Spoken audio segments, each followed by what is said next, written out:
Blessed be the name of the Lord. ഈ പ്രഭാത സന്ദേശത്തിൽ ജോയിൻ ചെയ്തിരിക്കുന്ന നിങ്ങൾക്കെല്ലാവർക്കും വേഗം വരുന്ന കർത്താവായ യേശുക്രിസ്തുവിൻ നാമത്തിൽ എൻ്റെ സ്നേഹവന്ദനം അറിയിക്കുന്നു. നിങ്ങൾക്കെല്ലാവർക്കും ശുഭദിനം ആശംസിക്കുന്നു. ദൈവവചനത്തിൻ്റെ കേൾവിയാൽ നമ്മുടെ ജീവിതത്തിൽ വരുന്ന എല്ലാ നന്മകളും ഐശ്വര്യങ്ങളും അനുഗ്രഹങ്ങളും കർത്താവ് ഇന്ന് നമ്മുടെ ജീവിതത്തിൽ ഒട്ടും കുറയാതെ തന്നെ പകർന്നു നൽകട്ടെ.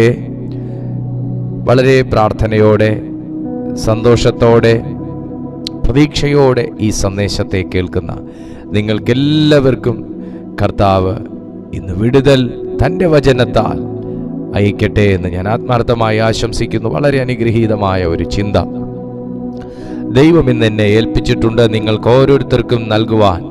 അവിടുന്ന് തൻ്റെ ജീവൻ്റെ വചനം എൻ്റെ കയ്യിൽ നൽകിയിട്ടുണ്ട്. ഞാനത് നിങ്ങളുടെ ശ്രദ്ധയിലേക്ക് കൊണ്ടുവരുന്നു.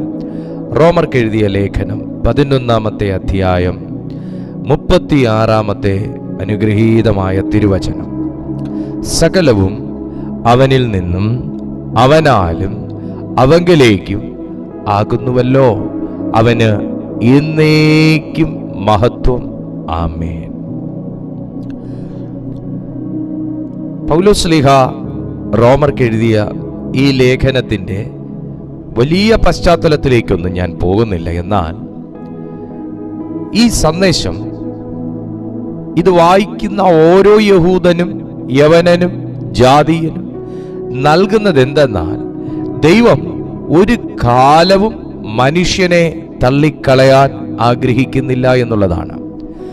പഴയ നിയമങ്ങൾ മുതൽ പരിശോധിച്ചാൽ ഒരുപാട് ദൈവത്തോട് മറുതലിച്ചവരാണ് ദൈവം തെരഞ്ഞെടുത്ത ഇസ്രായേൽ ജനം. നിയമത്തെ അവർ ലംഘിക്കുകയും കൽപ്പനകളെ അവർ അനുസരിക്കാതിരിക്കുകയും ചെയ്തതിലൂടെ ദൈവം പലവട്ടം പല പരിശോധനകളിലൂടെ അവരെ നടത്തിയെങ്കിലും ഒരിക്കൽ പോലും അവരെ തള്ളിക്കളയാൻ ദൈവം ആഗ്രഹിച്ചിരുന്നില്ല. ഈ സന്ദേശം ഇന്ന് പ്രഭാതത്തിൽ എന്തിന് ഈ ചാനലിൽ ദൈവം നൽകുന്നു എന്ന് ചോദിച്ചാൽ, മനുഷ്യർ തള്ളിയവരും ബന്ധങ്ങൾ തള്ളിയവരും ബന്ധുക്കൾ തള്ളിയവരും ഉറ്റവർ തള്ളിയവരും ഉടയവർ തള്ളിയവരും സ്നേഹിതർ തള്ളിയവരും ചാർച്ചക്കാർ തള്ളിയവരും ആത്മീയർ തള്ളിയവരുമൊക്കെ ഈ സന്ദേശം കേൾക്കുന്നു എങ്കിൽ ദൈവം താങ്കളോട് ഈ പ്രഭാതത്തിൽ പ്രവചനാത്മാവിൽ സംസാരിക്കുന്നു. താങ്കളെ ദൈവം തള്ളുകയില്ല, താങ്കളെ ദൈവം തള്ളുകയില്ല, താങ്കളെ ദൈവം ഉപേക്ഷിക്കുകയില്ല. ദൈവം ഒരു വ്യക്തിയെ ഉപേക്ഷിക്കുകയില്ല എന്ന് മാത്രമല്ല, ക്രിസ്തുവിലായിരിക്കുന്ന നിങ്ങളുടെ ജീവിതത്തിൽ ദൈവം സകലതും റിസ്റ്റോർ ചെയ്യാൻ ആഗ്രഹിക്കുകയാണ്. നിങ്ങൾ ഇന്ന് ഏത് അവസ്ഥയിലാണ് കടന്നു പോകുന്നതെന്നൊന്നും എനിക്കറിയില്ല. പക്ഷേ ദൈവം സ്നേഹിക്കുന്ന, ദൈവം തള്ളിക്കളയാത്ത, ദൈവം ഒഴിവാക്കാത്ത ഒരു വ്യക്തിയുടെ ജീവിതത്തിലെ ഉറപ്പെന്തെന്നാൽ, അവനെ ദൈവം സകലത്തിലും റിസ്റ്റോർ ചെയ്യും. ഓ മൈ ജീസസ്, ദൈവം സകലത്തിലും അവനെ റിസ്റ്റോർ ചെയ്യും. വേർഡ് ഞാൻ ഒരിക്കൽ കൂടെ വായിക്കട്ടെ. സകലവും അവനിൽ നിന്നും അവനാലും അവനിലേക്കും ആകുന്നുവല്ലോ. ഒരു ഉത്ഭവത്തെക്കുറിച്ചാണ് സംസാരിക്കുന്നതെങ്കിൽ ആ ഉത്ഭവം അവനിൽ നിന്നാണ്. ഒരു ഉൽപ്പത്തിയെക്കുറിച്ചാണ് സംസാരിക്കുന്നതെങ്കിൽ ആ ഉൽപ്പത്തി അവനിൽ നിന്നാണ്. ഒരു വെളിപ്പാടിനെ കുറിച്ചാണ് സംസാരിക്കുന്നതെങ്കിൽ ആ വെളിപ്പാട് അവനാലാണ്. സുഹൃത്തെ, തിരുവെഴുത്തിൽ നാം കാണുന്ന സകലത്തിനും കാരണഭൂതനാകുന്ന ഒരു ദൈവമുണ്ട്. സകലത്തിനും അതിൻ്റെതായ ഛായ നൽകിയ ഒരു ദൈവമുണ്ട്, രൂപം നൽകിയ ഒരു ദൈവമുണ്ട്. ആ ദൈവം ഇന്ന് പ്രഭാതത്തിൽ ചിലരോട് സംസാരിക്കുകയാണ്. നിങ്ങളുടെ വിരൂപമായ ചിന്തകളും സ്വപ്നങ്ങളും ആശകളും പ്രാർത്ഥനകളും കാത്തിരിപ്പുകളും എൻ്റെ ദൈവം ഒരു പുതിയ രൂപത്തിലും ഒരു പുതിയ ഛായയിലും ഒരു പുതിയ ഭാവത്തിലും ആക്കിയെടുക്കുമെന്ന് കർത്താവിൻ്റെ ആത്മാവിന്ന് ആർക്കൊക്കെയോ അരുളപ്പാടറിയിക്കുകയാണ്. നിങ്ങളുടെ ജീവിതത്തിൽ ദൈവം തന്നിട്ടുള്ള സകലത്തിനും അവൻ ഒരു രൂപം റിസ്റ്റോർ ചെയ്ത് കൊണ്ടുവരും. നിങ്ങളുടെ ജീവിതത്തിൽ അവൻ തന്നിട്ടുള്ള സകലത്തിനും അവൻ ഒരു ഛായ, ഒരു നിറം അവൻ കൽപ്പിക്കും. ജീവിതം മങ്ങലേൽപ്പിച്ച ചില നിറങ്ങൾ, ജീവിതം വികൃതമാക്കിയ ചില വ്യക്തികൾ, ജീവിതം വിരൂപമാക്കിയ ചില കുടുംബങ്ങൾ ഇന്ന് പകലിൽ ഈ സന്ദേശം കേൾക്കുന്നുണ്ടെങ്കിൽ ഞാൻ ആത്മനിറവിൽ പറയുന്നു, നിങ്ങളെ രൂപാന്തരപ്പെടുത്തി റിസ്റ്റോർ ചെയ്യുന്ന ഒരു ദൈവത്തിന്റെ വചനം ഇന്ന് പ്രഭാതത്തിൽ പുറപ്പെടുകയാണ്. സകലവും അവനിൽ നിന്നും അവനാലും അവനിലേക്കും. ജനം ദൈവത്തിൽ നിന്നുളവായതാണ്. ആ ജനത്തിലുള്ള ഒരു വിഭാഗമാണ് ഇസ്രായേൽ ഗോത്രമാണ്. ആ ഗോത്രത്തിലുള്ളവർ പല രീതിയിൽ ദൈവത്തോട് മറുതലിച്ചു എങ്കിലും അവരുടെ ഭാവികാല രക്ഷയെക്കുറിച്ച് തിരുവെഴുത്ത് വളരെ ശക്തമായി തന്നെ പറയുന്നുണ്ട്. ഞാൻ അതിലേക്ക് പോകുന്നില്ല. എന്നാൽ ചില സത്യങ്ങൾ നാം അറിയാതെ നമുക്ക് ഈ സന്ദേശത്തിൽ നിന്ന് ദൂത് പ്രാപിക്കാൻ കഴിയുകയുമില്ല. കൊരിന്ത്യർക്ക് എഴുതിയ 1-ാം ലേഖനം 8-ാമത്തെ അധ്യായം 6-ാമത്തെ വചനം പറയുന്നത്, പിതാവായ ഏക ദൈവമേ നമുക്കുള്ളൂ, അവൻ സകലത്തിനും കാരണഭൂതനും നാം അവനായി ജീവിക്കേണ്ടതും ആകുന്നു. യേശുക്രിസ്തു എന്ന ഏക കർത്താവും നമുക്കുണ്ട്. അവൻ മുഖാന്തരം സകലവും, അവൻ മുഖാന്തരം നാമും ആകുന്നു. ഇവിടെ നമുക്ക് സകലത്തെയും സൃഷ്ടിച്ച ഒരു സൃഷ്ടാവിനെയും സകലത്തെയും പരിപാലിക്കുന്ന ഒരു രക്ഷകനെയും നമുക്ക് കാണാനായി കഴിയുന്നുണ്ട്. പിതാവായ ഏക ദൈവമേ നമുക്ക് ഉള്ളൂ. നോക്കിയേ, നമുക്ക് എന്ന് പറയുന്നത് ബഹുവചനവും ഏകമെന്ന് പറയുന്നത് ഏകവചനവുമാണ്. ഇന്ന് ഈ സന്ദേശം കണ്ടുകൊണ്ടിരിക്കുന്ന നൂറുകണക്കിന് യൂട്യൂബിൽ ആയിരിക്കുന്ന ദൈവ മക്കളോട്, പ്രിയപ്പെട്ടവരോട് പരിശുദ്ധാത്മാവ് പറയുന്നു, ഏകനാകുന്ന ദൈവത്തിന് നിങ്ങളുടെ ബഹുവിഷയങ്ങളെ കൈകാര്യം ചെയ്യാൻ നിഷ്പ്രയാസം സാധിക്കും. തിരുവെഴുത്ത് പറയുന്നു, നമുക്ക് എല്ലാവർക്കും ഇസ്രായേലിന്റെ 12 ഗോത്രങ്ങൾക്കും, ഇസ്രായേൽ ഉൾപ്പെടെയുള്ള യഹൂദരുടെ 12 ഗോത്രങ്ങൾ, അതിൽ മാറിപ്പോയ 2 പേരെ മാറ്റിയാൽ 10 ഗോത്രങ്ങൾ, പിന്നെ ഇക്കണ്ട ജനങ്ങൾ, എല്ലാവർക്കും ഏക ദൈവമേ ഉള്ളൂ. സുഹൃത്തെ, പ്രിയപ്പെട്ടവരെ, സ്നേഹിതരെ, എന്നെ ഒന്ന് കേട്ടെ. നിങ്ങൾ ഉയർത്തിപ്പിടിക്കുന്ന ചെറുതും വലുതുമായ ഏത് വിഷയത്തിനും ഏക പരിഹാരമേ ഉള്ളൂ. ഒരു സംശയവും വേണ്ട.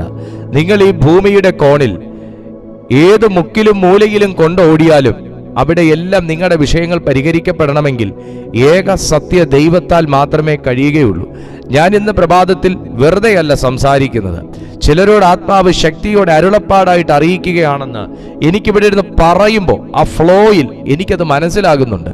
സുഹൃത്തെ, എങ്ങനെ പരിഹരിക്കുമെന്ന് നിങ്ങൾ ചോദിക്കുന്നു, എങ്ങനെ രക്ഷപ്പെടുമെന്ന് നിങ്ങൾ ചിന്തിക്കുന്നു, എങ്ങനെ ലഭിക്കുമെന്ന് നിങ്ങൾ ആശങ്കപ്പെടുന്നു, നടക്കുമോ എന്ന് നിങ്ങൾ സംശയിക്കുന്നു. പക്ഷെ പൗലോസ് ശക്തമായി പറയുന്നൊരു വാക്കിതാണ്, ഏകനേ ഉള്ളൂ, ഏകനേ ഉള്ളൂ, ഏക ദൈവമേ ഉള്ളൂ. ബഹുദൈവമില്ല, ഏക ദൈവമേ ഉള്ളൂ. ഏക മധ്യസ്ഥനേ ഉള്ളൂ, ബഹുമധ്യസ്ഥനില്ല. ഏക കർത്താവേ ഉള്ളൂ, ബഹുകർത്താവില്ല. ഒന്ന് ശ്രദ്ധിച്ചേ ആ ഏക ദൈവത്തിന്റെ അരികിലേക്ക് നിങ്ങളുടെ ബഹുവിഷയങ്ങളുമായി നിങ്ങൾ കടന്നു പോകാൻ നിങ്ങൾ താല്പര്യക്കുറവ് കാണിക്കണ്ട എന്നാണ് ആത്മാവ് ഇടപെടുന്നത്. ആ ഏക ദൈവത്തിന്റെ അടുത്ത് നിങ്ങൾ പോകാൻ സംശയിക്കണ്ട എന്നാണ് ദൈവം പറയുന്നത്. കാരണം തിരുവെഴുത്ത് പറയുന്നത് സകലവും അവനിൽ നിന്നാണ്. കൊരിന്തി സഭയോട് പൗലോസ് പറയുമ്പോൾ റോമസഭയോട് പൗലോസ് പറയുന്നത് ഇതാണ്, സകലവും അവനിൽ നിന്നാണ്. സുഹൃത്തെ, നിങ്ങൾ ഇന്ന് അനുഭവിക്കുന്ന വിഷയങ്ങൾക്കെല്ലാം ഒരു തുടക്കമുണ്ട്. ആ തുടക്കത്തിനൊരു തുടക്കക്കാരനുണ്ട്. അവൻ നിങ്ങളോട് പറയുന്നു സകലവും അവനിൽ നിന്നാണ്. താങ്കൾ ഇന്ന് ആശങ്കപ്പെടുന്ന ഏതിൻ്റെയും തുടക്കം, അതിനൊരു തുടക്കക്കാരനുണ്ട്. സകലവും തുടക്കക്കാരനിൽ നിന്നാണ്. അപ്പോ നിങ്ങൾ ആശങ്കപ്പെടുന്ന ഒരു വിഷയം ആ ഏകന്റെ അരികിലേക്ക് നിങ്ങൾ കൊണ്ടുചെന്നാൽ ആ വിഷയത്തിന്റെ ഡെപ്തിനെ കുറിച്ച് മനസ്സിലാകാത്ത ഒരു ദൈവമല്ല, വാലും തുമ്പും കിട്ടാത്ത ഒരു ദൈവമല്ല, ഒരു രക്ഷകനല്ല. അവനിൽ നിന്നാണ്, സകലവും അവനിൽ നിന്നാണ്. ഇനി അവനാലാണ്. അപ്പോൾ ഇന്ന് പകലിൽ ഈ സന്ദേശവും നിങ്ങളെ ബലപ്പെടുത്തിക്കൊണ്ടിരിക്കുമ്പോ നിങ്ങളുടെ വിഷയങ്ങൾക്ക് ആരാലാണ് എനിക്കൊരു പരിഹാരം, ആര് പ്രാർത്ഥിച്ചാലാണ് എനിക്കൊരു വിടുതൽ, ആര് പ്രവചിച്ചാലാണ് എനിക്കൊരു സമാധാനം? No no no no no. പ്രാർത്ഥിക്കുന്നവനാലുമല്ല, പ്രവർത്തിക്കുന്നവനാലുമല്ല, അവനാലാണ്. പ്രാർത്ഥിക്കുന്നവനാലുമല്ല, പ്രവചിക്കുന്നവനാലുമല്ല, പ്രവർത്തിക്കുന്നവനാലാണ്. Oh my God, thank you Holy Ghost. ഒന്ന് ശ്രദ്ധിച്ച് കേട്ടെ. പ്രാർത്ഥിക്കുന്നവനാലുമല്ല, പ്രവചിക്കുന്നവനാലുമല്ല, പ്രവർത്തിക്കുന്നവനാലാണ് ഇന്ന് പകലിൽ താങ്കൾക്കൊരു സമാധാനം. കമോൺ. പ്രവചിക്കുന്നവന് സമാധാനം തരാൻ പറ്റത്തില്ല, പക്ഷേ പ്രവചിക്കാൻ കൊടുക്കുന്ന പ്രവർത്തിക്കുന്നവനാൽ, ഓ മൈ ഗോഡ്, നിങ്ങൾക്ക് സമാധാനം കൊണ്ടുവരാൻ പറ്റും. പ്രാർത്ഥിക്കുന്നവനാൽ നിങ്ങൾക്കൊരു ആശ്വാസമൊക്കെ പറഞ്ഞു തരാൻ പറ്റും, പക്ഷേ പ്രാർത്ഥിക്കുന്നവൻ നോക്കുന്ന, പ്രവർത്തിക്കുന്നവന് നിങ്ങളുടെ ജീവിതത്തിൽ ശാശ്വതമായ ഒരു സമാധാനം തരാൻ പറ്റും.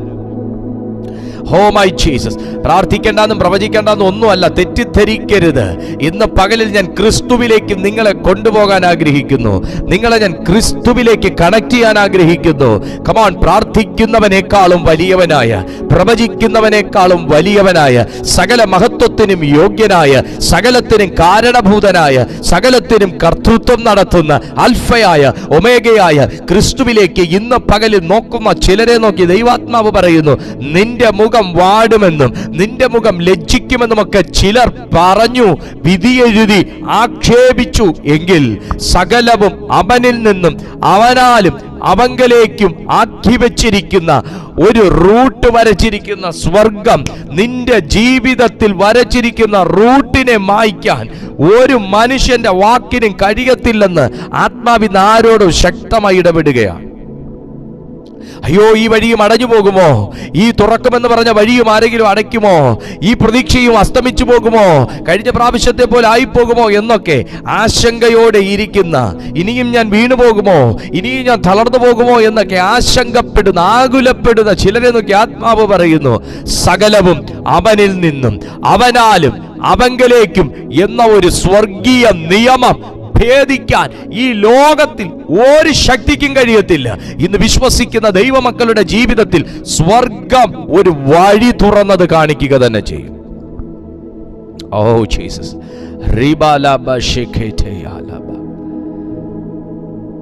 ഹല്ലേലൂയ. തിമോത്തിയോസ് 2 തിമോത്തിയോസ് 4-ാമത്തെ അധ്യായം 18-ാമത്തെ വാക്യത്തിൽ ഒരു ഭയങ്കര വചനമുണ്ട്.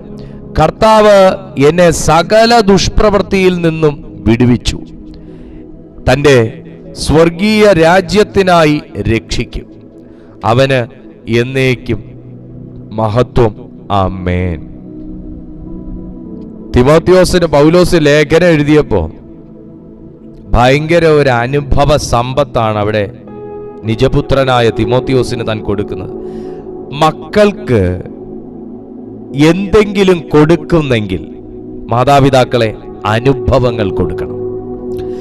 മക്കൾക്ക് എന്തെങ്കിലും കരുതി വയ്ക്കുന്നെങ്കിൽ പ്രാർത്ഥനയാൽ കരുതി വയ്ക്കണം. മക്കൾക്ക് എന്തെങ്കിലും നൽകുന്നെങ്കിൽ ക്രിസ്തുവിനെ നൽകണം. നിജപുത്രനായ തിമോത്തിയോസിന് പൗലോസ് ഒരു അനുഭവം അവിടെ കൊടുക്കുക. എന്താണെന്നറിയാമോ? കർത്താവ് എന്നെ സകല ദുഷ്പ്രവൃത്തിയിൽ നിന്നും വിടുവിച്ചു. നമുക്ക് നമ്മുടെ മക്കളോട് പറയാൻ പറ്റുമോ നമ്മളെ വിടുവിക്കുന്നൊരു കർത്താവുണ്ടെന്ന്? നമ്മൾ തന്നെ അവിടെ ഇരുന്ന് അങ്കലാപ്പിലായാൽ, പ്രാർത്ഥനാപ്പായിലിരുന്ന് വിശ്വാസത്തിന്റെ പ്രാർത്ഥനയും വചനങ്ങളൊക്കെ ഉരുവിട്ട് പ്രാർത്ഥിച്ചിട്ട് നമ്മൾ ഇനിയിപ്പോൾ എന്നാ ചെയ്യുവാടാന്ന് ആ പ്രാർത്ഥനാപ്പായി ഇരുന്ന് ചോദിച്ചാൽ മക്കൾ ഏത് വിശ്വാസത്തിൽ പോകും എന്നാ കരുതുന്നേ. അപ്പൊ പിന്നെ ഈ അപ്പനും അമ്മ ഇത്രയും നേരം ഇരുന്ന് വലിയ വായിൽ പ്രാർത്ഥിച്ചത് ആരോടാ എന്ന് ചിന്തിക്കത്തില്ലേ? നമ്മൾ 24 മണിക്കൂറും സകല കാര്യത്തിനും കർത്താവ് കർത്താവ് എന്ന് പറഞ്ഞിട്ട് ഒരവസ്ഥ വരുന്ന സമയത്ത് ഈ അവസ്ഥയിൽ നിന്ന് നമ്മൾ എങ്ങനെ രക്ഷപ്പെടുവടാന്ന് ചോദിച്ചാൽ മക്കൾ ചോദിക്കത്തില്ല, പിന്നെ ഇത് ഏത് വിശ്വാസത്തെക്കുറിച്ചാണ് ഇത്രയും വലിയ വായിൽ പറയുന്നതെന്ന്. നിജപുത്രനായ തിമോത്തിയോസിന് പൗലോസ് കൊടുക്കുന്ന ഒരു വിശ്വാസം എന്താണെന്നറിയാം, ഒരു സമ്പത്ത് എന്താണെന്നറിയാവോ? അനുഭവ സമ്പത്താണ്. ക്രിസ്തീയ ജീവിതത്തിൽ അനുഭവ സമ്പത്തില്ലെങ്കിൽ ജീവിതം ജയകരമാകാനുള്ള സാധ്യത വളരെ ബുദ്ധിമുട്ടാണ്. കർത്താവ് എന്നെ സകല ദുഷ്പ്രവൃത്തിയിൽ നിന്നും വിടുവിച്ചു, തന്റെ സ്വർഗീയ രാജ്യത്തിനായി രക്ഷിക്കും. ഞാൻ ജീവിച്ചിരിക്കണം, ഞാൻ ജീവിക്കണം, ഞാൻ ജയിക്കണം, ജയാളിയായിരിക്കണം, എൻ്റെ യാത്ര മുൻപോട്ട് തന്നെ പോകണം, ഞാൻ വഴിയിൽ സ്തംഭിക്കരുത്, എൻ്റെ വാഗ്ദത്തം തടയപ്പെടരുത്, എൻ്റെ അഭിഷേകം കുറയരുതെന്നൊക്കെ എന്നേക്കാൾ നന്നായി ആഗ്രഹിക്കുന്നൊരു ദൈവം ഉണ്ടെന്ന് ഇന്ന് ആരൊക്കെ മനസ്സിലാക്കുന്നുണ്ട്? ദൈവമക്കളെ, ബൈബിൾ പറയുന്നത് അവൻ എന്നെ രക്ഷിക്കുന്നത്, യേശു എന്നെ രക്ഷിക്കുന്നത് സ്വർഗീയ രാജ്യത്തിനായിട്ടാണ്. ഞാനും നിങ്ങളും കർത്താവിന്റെ രാജ്യത്തിന്റെ സോൾജിയേഴ്സ് ആണ്, ആർമേഴ്സ് ആണ്. അതുകൊണ്ട് പൗലോസ് പറയുന്നത് എനിക്ക് ബുദ്ധിമുട്ടില്ലായിരുന്നെന്നല്ല, എനിക്ക് വാളിന്റെ അനുഭവം ഇല്ലായിരുന്നെന്നല്ല, എനിക്ക് ദോഷം സംഭവിച്ചില്ല എന്നല്ല, എനിക്ക് പ്രതികൂലം ഇല്ല എന്നല്ല, എനിക്കെതിരെ വക്രത നിരൂപിക്കുന്നവരില്ല എന്നല്ല, എൻ്റെ വഴി അടയ്ക്കാൻ ആൾക്കാരില്ല എന്നല്ല, എനിക്കെതിരെ ദോഷപ്രവൃത്തി ചെയ്യാൻ ആളില്ല എന്നല്ല, പക്ഷെ എന്നെ വിടുവിച്ചു. എത്ര പേരുണ്ട് ഇന്ന് രാത്രി ഒരു ആമേൻ, ഇന്ന് പകലിൽ ഒരു ആമേൻ പറയാൻ? എന്നെ വിടുവിച്ചു. കാരണം സകലവും അവനിൽ നിന്നും അവനാലും അവങ്കലേക്ക്. ഒരു ഭക്തന് നേരെ,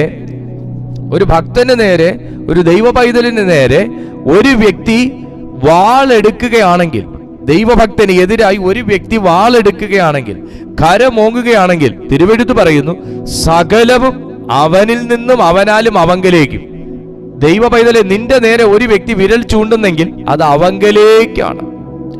നീ എന്ന വ്യക്തി അവനാലാണ്, താങ്കൾ എന്ന വ്യക്തി അവനിൽ നിന്നുമാണ്, താങ്കൾ എന്ന വ്യക്തിയുടെ സകലവും അവനിൽ നിന്നാണ്.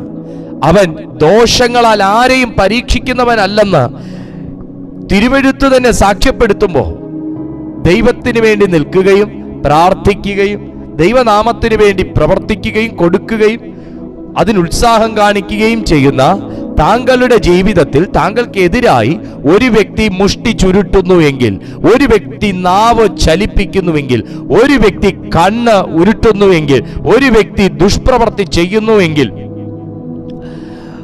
ഒരു കരം ആയുധം എടുക്കുന്നുവെങ്കിൽ, തിരുവെഴുത്ത് പറയുന്നു ആ എടുക്കുന്നത് അവങ്കലേക്കും. താങ്കൾ എന്ന വ്യക്തി അവനാലും, താങ്കൾ എന്ന വ്യക്തിക്ക് ഇന്നുള്ളത് അവനിൽ നിന്നും, താങ്കൾ എന്നത് താങ്കൾക്കുള്ള സകലതും അവനിൽ നിന്നും ആകെ കൊണ്ട് ഒരു വ്യക്തിക്ക് താങ്കൾക്ക് നേരെ വാളെടുക്കാൻ തോന്നുന്നെങ്കിൽ അത് അവൻ എന്തോ നിങ്ങൾക്ക് തന്നതുകൊണ്ടും അവനാലും അവനിൽ നിന്നും ഇതെല്ലാം അവങ്കിൽ തന്നെ പോകാനുള്ളതാകെ കൊണ്ട് അതിന്റെ മറുപടി പോകുന്നത് അവനിൽ നിന്ന് തന്നെ ആയിരിക്കും. നീ കരമെടുക്കണ്ട കേട്ടോ, നീ നാവ് ചലിപ്പിക്കണ്ട കേട്ടോ, നിന്റെ കണ്ണ് നിറയേണ്ട കേട്ടോ, നീ ഭയപ്പെട്ട് മാറണ്ട കേട്ടോ. നിനക്ക് വേണ്ടി ചലിക്കുന്ന ഒരു ദൈവമുണ്ട്, നിനക്ക് വേണ്ടി ഇടപെടുന്ന ഒരു ദൈവമുണ്ട്, നിനക്ക് വേണ്ടി പ്രവർത്തിക്കുന്ന ഒരു ദൈവമുണ്ട്, നിനക്ക് വേണ്ടി എഴുന്നേൽക്കുന്ന ഒരു ദൈവമുണ്ട്. ഇന്ന് പകലിൽ ആരൊക്കെ ഈ വചനത്തിന് ആമേൻ പറയും? എത്ര പേർക്ക് പറയാൻ കഴിയും ഞാൻ എന്ന വ്യക്തി ദൈവത്തിൽ നിന്നാണ്, ഞാൻ എന്നവൻ നിൽക്കുന്നത് ദൈവത്താൽ, ഞാൻ നിൽക്കുന്നത് അവനാൽ. ഓ മൈ ഗോഡ്, ഞാൻ നിൽക്കുന്നത് അവനാൽ, ഞാൻ സഞ്ചരിക്കുന്നത് അവനാൽ, ഞാൻ പ്രവർത്തിക്കുന്നത് അവനാൽ, എനിക്കിന്ന് ഉള്ള സകലതും അവനാൽ, ഇവിടുന്ന് ഞാൻ പോകുന്നതും അവങ്കലേക്ക് തന്നെ ആയിരിക്കും. കമാൺ, ഇഹലോകത്തിലേക്ക് ഞാൻ ഒന്നും കൊണ്ടുവന്നിട്ടില്ല, ഇഹലോകത്ത് നിന്ന് പോകുമ്പോൾ എനിക്കൊന്നും കൊണ്ടുപോകാനും കഴിയത്തില്ല. പക്ഷെ ഈ ഭൂമിയിൽ ഞാൻ സ്വീകരിച്ച ആത്മീയ സമ്പത്ത്, ആത്മീയ ശക്തി, ആത്മീയ ചൈതന്യം അതെനിക്ക് കൊണ്ടുപോകാൻ കഴിയും. നിന്റെ പ്രാർത്ഥനയെ തടയുന്നതും പ്രാർത്ഥനയെ തകർക്കുന്നതും ആത്മീയ സമ്പത്തിനെ ചോർത്തുന്നതുമായ സകലതും ഇന്ന് പകലിൽ തകർന്നു മാറട്ടെ. ഗ്ലോറി യാൽമാ സേഖേന ലാധാര റയാം ധാർഗ. ശക്തിയോടെ ഒരു ഹല്ലേലൂയ പറയാൻ കഴിയുന്ന എത്ര പേരുണ്ട്? ആമേൻ. കർത്താവ് എന്നെ സകല ദുഷ്പ്രവൃത്തിയിൽ നിന്നും വിടുവിച്ചു, തൻ്റെ സ്വർഗീയ രാജ്യത്തിനായി രക്ഷിക്കും. പ്രിയപ്പെട്ട സുഹൃത്തെ, ഏതവസ്ഥയിൽ നിന്നും, ഏത് തകർച്ചകളിൽ നിന്നും, ഏത് വീഴ്ചയിൽ നിന്നും രക്ഷിക്കുന്ന ഒരു ദൈവമുണ്ട്. അവനാണ് പൗലോസ് പറയുന്നത് എന്നേക്കും മഹത്വം. മഹത്വപ്പെട്ടിരിക്കുന്നവനെ മറ്റൊരു വ്യക്തിയെ മഹത്വപ്പെടുത്താൻ കഴിയത്തുള്ളൂ. ഇന്ന് നിങ്ങളുടെ പേരും നിങ്ങളുടെ ഇമേജും എല്ലാം പോയി മഹത്വം പോയി, സമ്പത്ത് പോയി, ആരോഗ്യം പോയി, പ്രശസ്തി പോയി, എല്ലാം പോയിരിക്കുന്ന ഒരവസ്ഥയിലായിരിക്കാം എന്നെ ഈ സന്ദേശം നിങ്ങൾ കേട്ടുകൊണ്ടിരിക്കുന്നത്. പക്ഷേ നഷ്ടപ്പെട്ട മഹത്വമുള്ള ഒരുവന് മടക്കിത്തരാൻ കഴിയുമെന്ന് ഇന്ന് നിങ്ങൾ വിശ്വസിക്കാൻ തയ്യാറാണെങ്കിൽ സകലവും അവനിൽ നിന്നാണെന്ന് പറയുന്നു. അതേ സുഹൃത്തെ, ദൈവത്തെ അറിഞ്ഞ ഒരു വ്യക്തിയുടെ മഹത്വം വരുന്നത് അവനിൽ നിന്നാണ്. ദൈവത്തെ അറിഞ്ഞ ഒരു വ്യക്തിയുടെ പ്രശസ്തി വരുന്നത് അവനാലാണ്. നിങ്ങളുടെ എല്ലാ ക്രെഡിറ്റും പോകുന്നത് അവങ്കലേക്കാണ്. നീ ഉയർന്നിരുന്നാലേ എൻ്റെ കർത്താവിൻ്റെ നാമം മഹത്വപ്പെട്ടിരിക്കത്തുള്ളൂ. നീ അനുഗ്രഹിക്കപ്പെട്ടിരുന്നാലേ എൻ്റെ ദൈവത്തിൻ്റെ നാമം ഉയർന്നിരിക്കത്തുള്ളൂ. നിന്റെ മഹത്വമാണ് എൻ്റെ ദൈവത്തിൻ്റെ മഹത്വം. നിങ്ങളുടെ സന്തോഷമാണ് നമ്മുടെ ദൈവത്തിൻ്റെ സന്തോഷം. നിങ്ങളുടെ ഉയർച്ചയാണ് അവിടുത്തെ ആഗ്രഹം. Hallelujah, praise to Jesus. തിമോത്തിയോസിന്റെ ഒന്നാമത്തെ ലേഖനത്തിൽ പറയുന്നത്, തിമോത്തിയോസിന്റെ ഒന്നാം ലേഖനം 1-ാം അധ്യായം 17-ാമത്തെ വാക്യത്തിൽ പറയുന്നത്, നിത്യരാജാവായി അക്ഷയനും അദൃശ്യനും ഏക ദൈവത്തിന്, നിത്യരാജാവായി അക്ഷയനും അദൃശ്യനുമായ ഏക ദൈവത്തിന് എന്നേക്കും ബഹുമാനവും മഹത്വവും. നിത്യരാജാവായി നമ്മുടെ കർത്താവിൻ്റെ രാജ്യത്വം നശിക്കുന്നൊരു രാജ്യത്വമല്ല, ഉറപ്പുള്ളൊരു സിംഹാസനമാണ്. ബൈബിൾ പറയുന്നത് ഉറപ്പുള്ളൊരു സിംഹാസനമാണ്. ഉറപ്പുള്ള ഒരു സിംഹാസനത്തിൽ ഇരുന്നരുളുവാൻ അധികാരവും ശക്തിയുമുള്ള ദൈവത്തിന് ഈ രാജാവിൻ്റെ പ്രത്യേകത എന്താണെന്നറിയാം? ഒരൊറ്റ കൽപ്പനയ്ക്ക് കാര്യം നടക്കും. ഈ നിത്യരാജാവ് എന്നാണ് പറയുന്നത്. അപ്പൊ പിന്നെ 5 വർഷം കഴിയുമ്പോൾ ഭരണമാറ്റമില്ല, 10 വർഷം കഴിയുമ്പോൾ ഭരണമാറ്റമില്ല. നിത്യരാജാവ. രാജാവിൻ്റെ വാക്കിന് ഭയങ്കര അധികാരമാണ്. രാജാവിൻ്റെ കൽപ്പനയ്ക്ക് അച്ചിട്ടതുപോലെ പിന്നെ അതിനകത്ത് മാറ്റം ഇല്ലാത്തതാണ്. രാജാവിൻ്റെ മുദ്രയ്ക്ക് ഭയങ്കര വിലയാണ്. രാജാവിൻ്റെ ഒരു കൈ നീട്ടലിന് ഭയങ്കര വിലയാണ്. അതുകൊണ്ടാണ് എസ്തേറിന്റെ പുസ്തകത്തിൽ പറയുന്നത്, രാജാവ് ചെങ്കോല് നീട്ടിയില്ലെങ്കിൽ കഴുത്തു പോകും. എന്നിട്ടും എസ്തേർ യഹൂദന്മാർക്ക് വേണ്ടി രാജസന്നിധിയിൽ പെർമിഷൻ ഇല്ലാതെ ചെന്നു എന്നാണ് പറയുന്നത്. Glory to Jesus. അതുകൊണ്ട് രാജാവിൻ്റെ ഓരോ വാക്കിനും, ആംഗ്യങ്ങൾക്കും, മുദ്രയ്ക്കും, കൽപ്പനയ്ക്കും ഭയങ്കര വിലയാ. രാജാവിനോളം വിലയാ. ഇവിടെ തിമോത്തിയോസിന് ലേഖനം എഴുതുമ്പോൾ പൗലോസ് പറയുന്നത്, നിത്യരാജാവായി അക്ഷയനും ക്ഷയമില്ലാത്ത, അദൃശ്യനും നഗ്നനേത്രങ്ങൾ കൊണ്ട് കാണാൻ കഴിയാത്ത ആയ ഏക ദൈവത്തിന് എന്നേക്കും ബഹുമാനവും മഹത്വവും. ആമേൻ. എന്തുകൊണ്ടാണ് ബഹുമാന യോഗ്യനാണ് ദൈവമെന്ന് പൗലോസ് പറയാൻ കാരണം?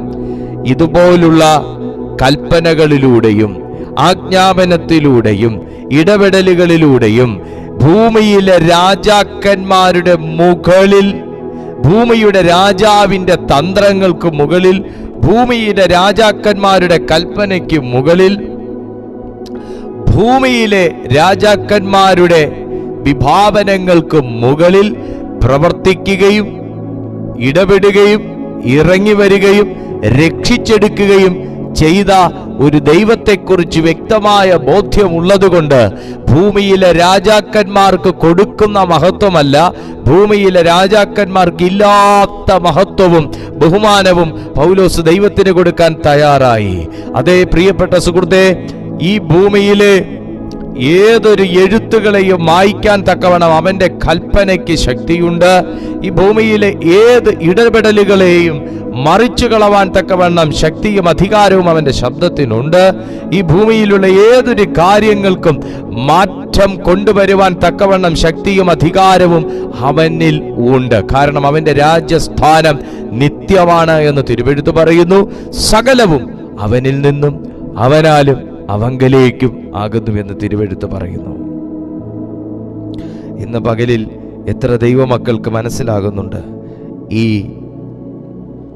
വാക്യത്തിന്റെ അർത്ഥം? എബ്രായർക്ക് എഴുതിയ ലേഖനം 2:10 പറയുന്നു, സകലത്തിനും ലാക്കും സകലത്തിനും കാരണഭൂതനുമായവൻ അനേക പുത്രന്മാരെ തേജസ്സിലേക്ക് നടത്തുമ്പോൾ അവരുടെ രക്ഷാനായകനെ കഷ്ടാനുഭവങ്ങളിൽ തികഞ്ഞവനാകുന്നത് യുക്തമായിരുന്നു.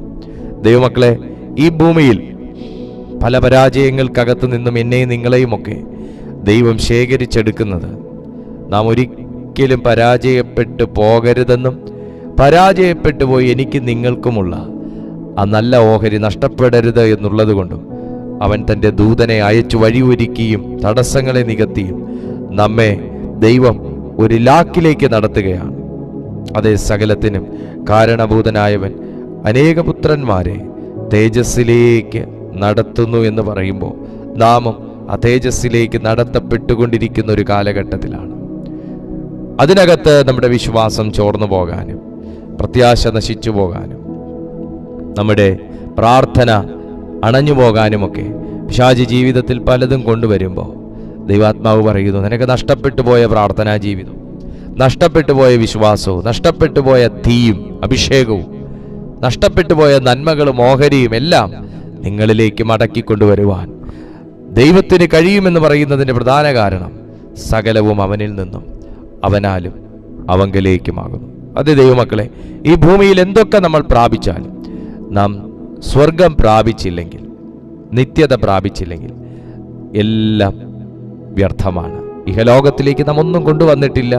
ഈ ലോകത്തിലേക്ക് നിന്ന് പോകുമ്പോൾ ഒന്നും നമ്മൾ കൊണ്ടുപോകത്തുമില്ല. എന്നാൽ ദൈവമക്കളെ, നമുക്ക് ഒന്ന് യുക്തമാണ്. എന്താണെന്നറിയാവോ?